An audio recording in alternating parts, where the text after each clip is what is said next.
Welcome to veggie hotspot.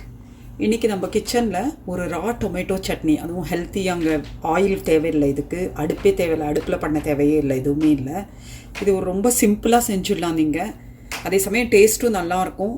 இது தோசை தயிர் சாதத்தோடு ரொம்ப நல்லா இருக்குங்க. அதுக்கு தேவையான பொருட்கள்லாம் உங்களுக்கு சொல்லிடுறேன். தக்காளி, இந்த அளவு தக்காளி எடுத்துருக்கேங்க. இந்த மாதிரி இந்த சைஸில் நான் 2 தக்காளி எடுத்திருக்கேன். இந்த சைஸில் 2 தக்காளி இது கட் பண்ணி வச்சுருக்கேன். உங்களுக்கு சைஸ் காமிக்கிறதுக்காக தான் இங்கே வச்சுருக்கேன். நான் 2 தக்காளி கட் பண்ணி வச்சுருக்கேன். கொஞ்சமாக புளி.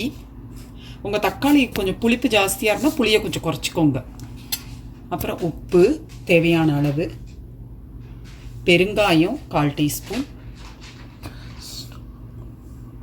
பச்சை மிளகா 2, கொத்தமல்லி கொஞ்சோண்டு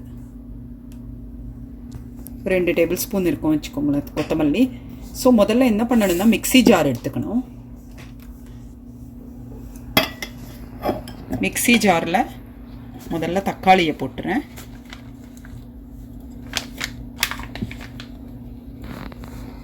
தக்காளி, கொத்தமல்லி, பச்சை மிளகா,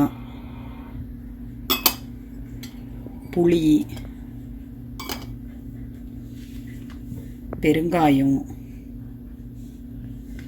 கொஞ்சமாக உப்பு, டேஸ்ட்டுக்கு ஏற்ற மாதிரி உப்பு போட்டுட்டு நான் இப்போ அரைச்சின்னு வந்து உங்களுக்கு சர்வ் பண்ணிட்டு காமிக்கிறேன். அவ்வளோதாங்க சட்னியே.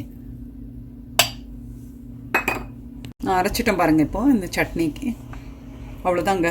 இப்போ சட்னி ரெடி ஆகிடுது. எல்லாத்தையும் ஒன்றா போட்டு அரைக்க வேண்டியதுதான். இதுக்கு எண்ணெயில் கடுகு எதுவுமே தேவையில்லை இதுக்கு.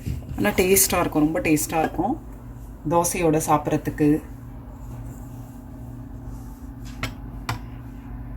டேஸ்ட்டும் கொஞ்சம் டிஃப்ரெண்ட்டாக இருக்கும். தோசை தயிர் சாதத்தோடலாம் நல்லா போகுங்க இந்த சட்னி.